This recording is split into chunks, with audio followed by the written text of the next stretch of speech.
Uchana seat पर महज 32 वोटों से हार झेलने वाले बृजेंद्र सिंह अभी भी हार को जीत में बदलने की जद्दोजहद में लगे हुए हैं। बृजेंद्र सिंह ने अब एक याचिका लगाते हुए हाई कोर्ट में ये गुहार लगाई है कि 150 पोस्टल वोटों की रिकाउंटिंग कराई जाए ताकि दूध का दूध पानी हो सके और बेईमानी से पर्दा हट सके। आखिर 150 वोटों का रोड़ा क्या है, 150 वोटों को लेकर क्यों बृजेंद्र सिंह हाई कोर्ट में गए हैं और इन 150 वोटों की क्या कहानी है, ये जानने के लिए आज की इस खरी खरी खबर को गौर से देखिए।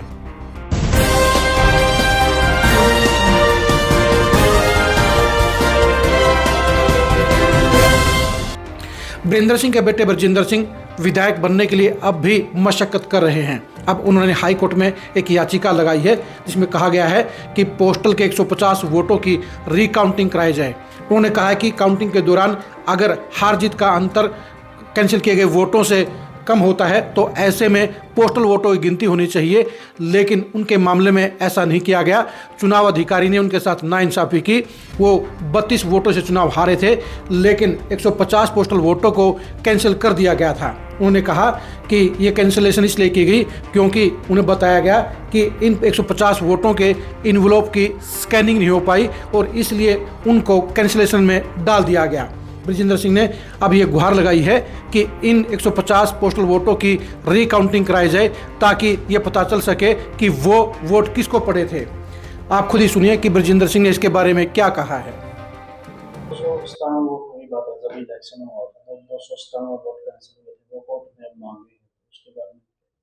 नहीं, हमने पिटीशन फाइल जो की है उसके अंदर वो बिंदु मुख्य रूप से रखा गया है कि जो कैंसल्ड वोट होती है, इनवैलिड वोट जो होती है, यदि उसका अंतर हार जीत के अंतर से यदि ज्यादा है तो काउंटिंग खत्म होने के बाद उन सारी इनवैलिड वोट्स की रीवेरिफिकेशन रिटर्निंग अफसर को मौके पे करनी होती है सीसीटीवी कैमरा के अंडर।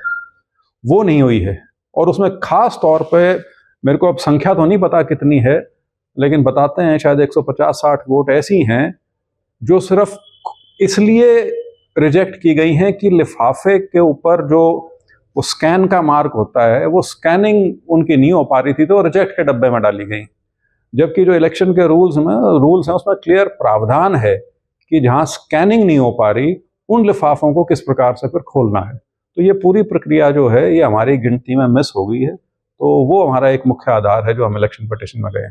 सर, भाजपा लगातार एक मुद्दा बना रही है कि कांग्रेस में पक्ष का नेता नहीं चुन पा रही है। नहीं, मुद्दा तो देखिए ये तो मैं भी मानता हूं कि इस पर फैसला जल्दी से जल्दी हो जाना चाहिए, बल्कि हो जाना चाहिए था। उम्मीद है कि अब शायद कुछ दिन में हो जाएगा क्योंकि अब बजट सेशन भी आ गया। तो एक कमी तो कह सकते हैं कि क्योंकि खासतौर पर सेशन जब आ जाए, और पहले भी सेशन आया था जब सरकार बनी थी, तो विपक्ष का नेता एक हो तो थोड़ा सुनियोजित ढंग से आप हाउस में अपनी बात पार्टी के नाते रखी जा सकती है। तो मुझे उम्मीद है जल्दी हो जाएगा फैसला।